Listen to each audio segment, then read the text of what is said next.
네, 안녕하세요. 최준정입니다. 예, 오늘은 좀 신나는 얘기를 좀 해볼까요? 예, 좀 우울하고 뭉클한 얘기도 좋지만 우리가 좀 희망의 증거를 찾아보는 것도 의미가 있을 거라고 생각합니다.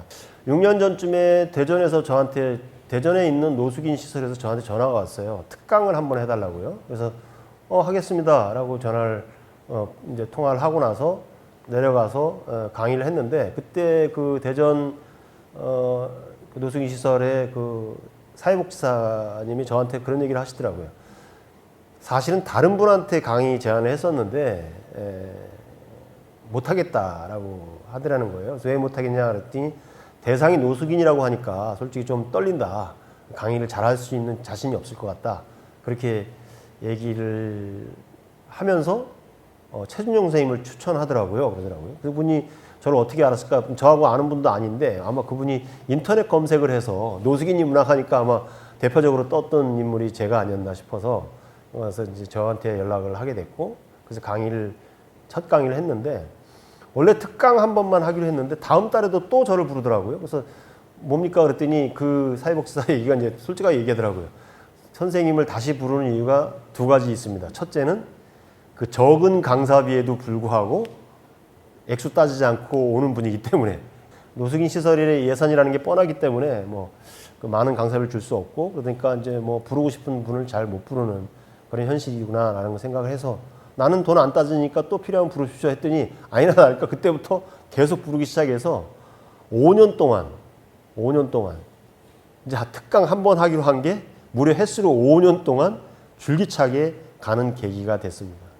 그런저런 일이 있습니다만은, 그보다 더 특히 제가 기억나는 얘기를 좀 하자면, 처음 강의를 갔을 때예요. 첫 강의를 갔는데 1시간 끝나고 쉬는 시간에 잠깐 나와서, 제가 이제 오랫동안 금연을 하다가 그때 그 무렵에 다시 이제 사실 다시 흡연족이 돼서 쉬는 시간에 강의하고 나면 왜 이렇게 한 생각이 나서 밖에 나갔죠. 근데 한 친구가 따라 나오는 거예요. 저를 따라 나오더니 저한테 대뜸 선생님 담배 한 까치만 주세요 그러는 거예요.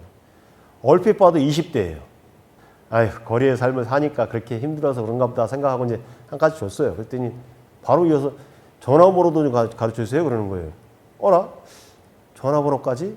살짝 망설이는 듯 하다가 그래 뭔 일이 있겠어 하고 이제 전화번호를 제가 전달을 했죠. 한 일주일 정도 지났을까 저한테 전화가 온 거예요. 선생님, 저 지난번에 대전에 오셨을 때 만난 누구라고 합니다. 그러면서 이제 언제 또 오시나요? 저한테 묻더라고요. 그래서 그때만 해도 사실은 특강 한 번 하기로 했던 거기 때문에 언제 특별히 또 간다는 계획이 없었던 거죠. 다음에 또 부르면 가겠지만 아직은 모르겠다 그랬더니 대전에 오시면 저한테 꼭 연락하십시오 그러더라고요. 그래서 알았다 그러고 끊었는데, 아니나 다를까 그 다음 달에 또 저한테 특강 요청이 와서 두 번째 내려갔는데, 제 강의가 나름대로 마음에 들어서였는지 저를 이렇게 반갑게 맞이해주고 또 저를 기다린다고 하니까, 왜 그런 어딘가에서 나를 기다리고 있는 사람이 있다? 나쁜 일은 아니잖아요. 그래서 이제 알았다 그러고 이제 그 친구하고 이제 드문드문 통화도 하고 이렇게 했었습니다. 작년에 제가 사실 작년 9월에 가난할 권리라는 책을 썼는데, 이 가난할 권리라는 책에 이 청년 얘기를 담았습니다. 책이 나오고 나서 제가 이제 딱 한 번 북토크를 했는데요. 문득 이 청년을 좀 불러보면 어떨까라고 생각을 했어요. 그래서 전화를 했죠. 이러이러해서 내가 책을 냈고 네 얘기가 책에 실려 있는데 혹시 내 북토크 때 와서 참여해서 본인 얘기를 좀 할 수 있겠느냐 했더니 가겠습니다. 기꺼이 가겠습니다 그러더라고요. 사실 좀 마다할 줄 알았거든요. 왜냐하면 노숙 생활했다는 걸 사람들 앞에서 밝히고 싶지 않잖아요. 보통 숨기고 싶은 과거죠. 근데 기꺼이 와서 교수님이 부르면 당연히 가야죠. 그때 제가 좀 뭉클했던 것 같아요. 제가 그동안 강의 때 얘기 나눴던 거, 대전에 오며 가면서 얘기 나눴던 것보다 훨씬 더 구체적인 얘기를, 본인의 얘기를 사람들 앞에서 담담하게 이 친구가 하더라고요. 그 친구가 했던 얘기를 좀 들려드리려고 합니다. 어린 나이 때, 이 친구 어린 나이 때 동생도 있었는데 부모가 자주 부부싸움을 했답니다. 부부싸움을 하고 나면 엄마가 이 아이를 불러다 놓고, 대전 청년 이 친구를 불러다 놓고, 어린 10대 초반이었는데 어린 아이를 앉혀놓고 하는 얘기가, 내가 너 때문에 내 인생이 이렇게 꼬였다. 너 때문에 내 인생이 꼬였다. 내가 너무 어린 나이에 너를 낳는 바람에 내 삶의 기회를 다 놓치고 지금 이 모양의 이 꼴로 살고 있다라는 얘기를 계속 반복적으로 했대요. 아직 철도 들기 전에 어린 나이에 자기 자신의 존재를 부정당했다. 그것도 남도 아닌 자기를 낳아준 엄마한테서. 결국은 늘 부부싸움을 하던 부모가 이혼을 하게 됐답니다. 근데 여차여차 하다 보니까 엄마가 아니라 아버지한테 양육권이 있어서 아버지하고 같이 살게 됐는데, 이 아버지는 한 번 집을 나가면 짧게는 보름, 길게는 2달 동안 집에 돌아오지 않는답니다. 그래서 동생하고 둘이서 집에 남아서 정확하게 42일 동안을 굶은 적이 있대요.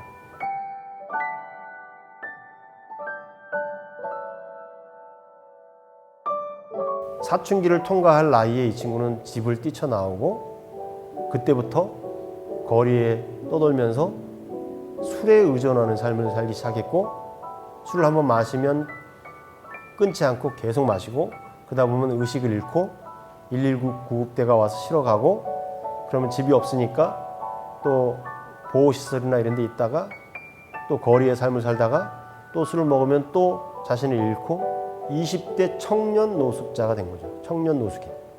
그렇게 20대를 알코올 중독으로 거리의 삶을 살다가 우연한 기회에 대전 노숙인 종합지원센터에서 거리의 인문학자라는 별명, 거창한 별명을 가진 이상한 사람이 와서 강의를 한다?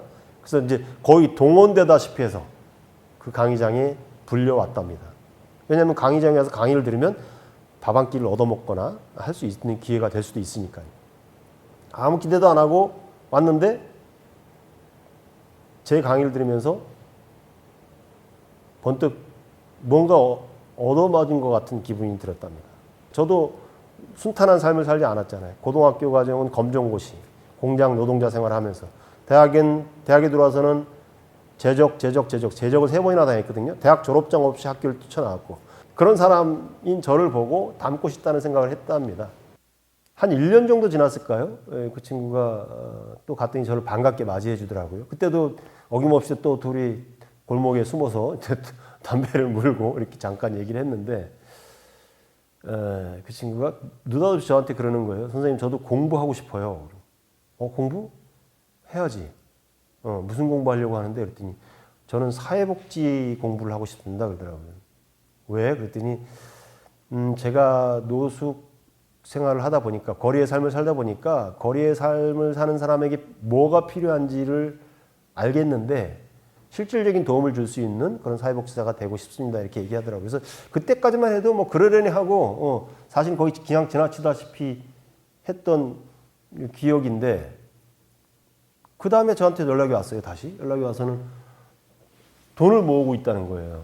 무슨 돈을 모으냐 했더니 사이버 대학에 입학하려면 돈이 필요하기 때문에 자기가 자활근로라든가 이런 것들을 해서 지금 돈을 모으고 있다, 이런 얘기를 하더라고요. 그래서 열심히 모아라, 그렇게 이제 뭐 조언 정도 해주고 말았는데, 진짜로 돈을 모아서 사이버 대학에 입학을 했고, 보통 4년제인데 3년 남짓한 기간 동안에 조기 졸업을 했답니다. 열심히 공부를 해서 학점도 잘 따고, 그래서 졸업 학점을 다 따서 4년을 꼭 채우지 않고 일찍이 졸업을 했고요. 그리고 사회복지직 공무원 시험을 준비하고 있다 그러더라고요. 잘 됐다, 열심히 공부해라. 그리고 나서 작년에 저한테 연락이 왔는데 사회복지직 공무원 시험에 합격을 했다는 거예요. 굉장히 기쁘더라고요. 그 대전 지역에서 사회복지직, 그때 공무원, 사회복지 공무원 딱 한 명 뽑았답니다. 한 명. 수석 합격한 거죠. 그러니까 수석. 평균 점수가 96점 이상 맞았고요. 공부 머리가 있는 친구예요. 그러니까 가정 형편 때문에 부모가 이혼하고 학교를 제대로 못 다녀서 그랬지, 사실은 공부를 했어도 굉장히 큰 성취를 할 수 있는 친구였던 거죠. 그러니까 젊은이들이, 청년들의 장점은 가능성이 있다는 거잖아요. 이 친구는 그 자신의 가능성을 확인한 거죠. 공부를 통해서. 그걸 확인할 수 있고 성취하는데 제가 작은아마 힘을 보탰다는 거, 제가 하나의 동기부여가 됐다는 거, 저도 굉장히 자부심을 느낍니다. 일단 잘생겼어요, 이 친구가. 키도 훤칠하고 크고, 피부도 뽀얗고 하얗고, 아주 잘생기고, 인상도 좋고. 그래서 사실 이 친구한테 제가 며칠 전에도 전화를 했습니다. 나 이래서 유튜브라는 걸 시작하게 됐는데, 어떻게 생각하냐고. 당연히 구독해야죠, 그러더라고요. 야, 구독이 중요한 게 아니라 너도 한번 유튜브에 출연해야지. 기꺼이 하겠습니다, 그러더라고요. 기회가 되면 대전 청년, 감히 제가 제 제자라고 얘기할 수 있는데요. 제 제자 중에 그런 친구가 있다는 걸 오늘은 자랑 삼아서, 오늘 자랑 TV가 됐습니다. 자랑 TV. 이런 일도 있습니다. 누구에게나 희망이 있습니다. 특히 힘겨운 환경에 산다고 해서 다 누구나 포기하고 그런 건 아니라는 걸 이 친구가 온몸으로 진심으로 보여준 것 같아서 여러분들한테 꼭 자랑스럽게 소개하고 싶었습니다. 네, 이 대전 청년 얘기를 제가 작년에 냈던 가난한 권리라는 책에서 언급을 했습니다. 그때 이 청년 얘기에 덧붙여서 제가 회복 탄력성이라는 얘기를 썼습니다. 물론 저도 책에서 본 얘기인데만은 한 사람의 삶이 변화하는 것은 주변에 큰 힘이나 많은 사람의 도움이 필요한 게 아닙니다.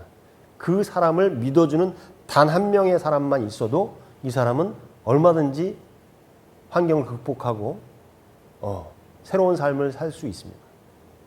그 단 한 사람이 저였다는 것에 대해서 저는 굉장히 자부심을 갖고 있기도 하고요. 그리고 이 방송을 들으시는 여러분도 누군가에게 다가가서 그 사람에게 희망을 줄 수 있는 사람이 분명히 될 수 있습니다. 제가 보여줬던 작은 관심이 이 대전 청년의 삶을 바꿨듯이 여러분도 주변에 있는 누군가에게 다가가서 신뢰의 증거가 되고 희망의 증거가 되어주시기를 바랍니다.